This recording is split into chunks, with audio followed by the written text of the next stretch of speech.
Hello everyone, আরেকটা নতুন ব্লগে তোমাদের সবাইকে অনেক ভালোবাসা এবং স্বাগত জানাচ্ছি।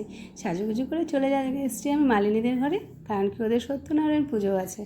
দীপিকা রিনা কোনো কারণবশত আসতে পারবে না, সন্ধ্যাতে ওরা আসবে। তো মালিনী তো ভীষণ ব্যস্ত, বাড়ির পুজো বলে কথা, তাই না?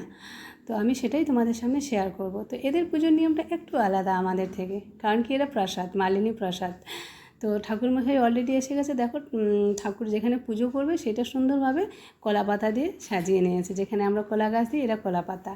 আর এটা হচ্ছে একটা বাটির মধ্যে এক বাটি চাল দিয়ে সেখানে স্বস্তিক চিহ্ন দিয়েছে। নিশ্চয়ই বাড়ির কোনো শুভই না, শুভ সংকেত, মানে শুভর জন্যই দিয়েছে, ভালোর জন্যই।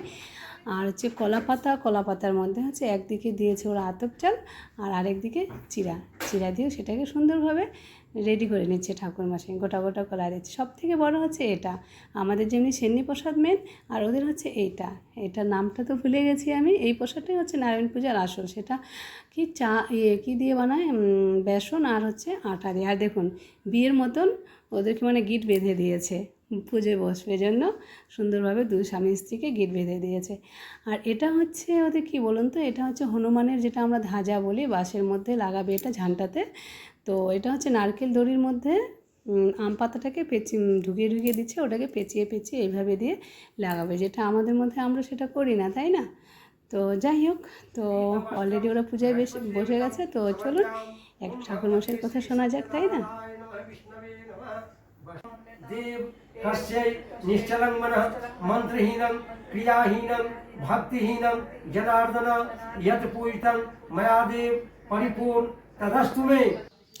তো অলরেডি এখানে পুজো কমপ্লিট হয়ে গেলে এখন আছে হনুমানজির এখানে। তো হনুমানের এখানেও ঝান্টাতে লাগাবে, আর এখানে যেহেতু হনুমানের ঝান্টাটা লাগাবে এই পটের মধ্যে, ওখানে মাটিতে পুজো দিয়ে দিচ্ছে। আর এইভাবে দেখো সুন্দরভাবে পেঁচিয়ে দিচ্ছে এটা, মানে নারকেলের রসি আর আম পাতাটা দিয়ে ঠাকুরের ওখানে লাগিয়ে দেবে। তো কেমন লাগছে আমার ব্লগটা আমি জানি না, ভালো লাগলে অবশ্যই তোমরা লাইক, শেয়ার অ্যান্ড সাবস্ক্রাইব করে দিও আর আমার পাশে থাকবে, এটাই বলবো। তারপরে দেখো এদিকে মালিনী এখন হোমযজ্ঞের জন্য সব কিছু রেডি করছে। হোমযজ্ঞটা মোটামুটি সেম, একটু আলাদা। শেষের দিকে এরা কী করছে বলুন তো, যে আম পাতাটাকে না জলের মধ্যে এভাবে পেঁচাইয়ে নিয়ে জলের মধ্যে চুবিয়ে উঠাচ্ছে বারবার। তো সেভাবেই করছে।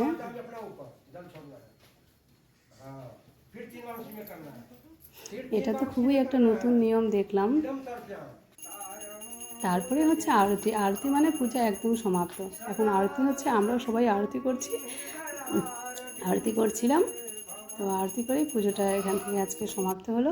কেমন লাগলো আমার পুজোর ব্লগটা অবশ্যই কমেন্টে জানি। আর নিচে এসে দেখি আমার বরমশাই ছোটোবাবু বড়বাবুকে নিয়ে চলে এসছে। আর এদিকে রিয়ার ঘরে দেখো সমস্ত বাচ্চাগুলো ভীষণ দুষ্টুমি আর মজা করছে, রিয়াকে তং করছে। আর রিয়ার ঘরে আরেকটা জিনিস, অনেকগুলো বিড়ালের বাচ্চা, 7টা বিড়ালের বাচ্চা, ও বিড়াল কুকুরে ভরা ওদের ঘর। তারপরে হচ্ছে এখানে প্রসাদের মধ্যে ছিল হচ্ছে পায়েস, পুরি, আলুর দম আর পনির, ফ্রুট ছিল। তো আমরা প্রথমে খেয়ে নিচ্ছি। আমি অনেকক্ষণ এসেছিলাম, বাড়ি যাব। আর মালিনী তো ভীষণ ব্যস্ত, ওর সাথে কোনো ফটো ওঠা হয়নি। রিনা এসছে, রিনার সাথে একটা ফটো উঠলাম। তো চলো, ওকে বাই, টাটা। সবাই ভালো থাকবেন, সুস্থ থাকবেন, দেখা হচ্ছে নেক্সট ব্লগে।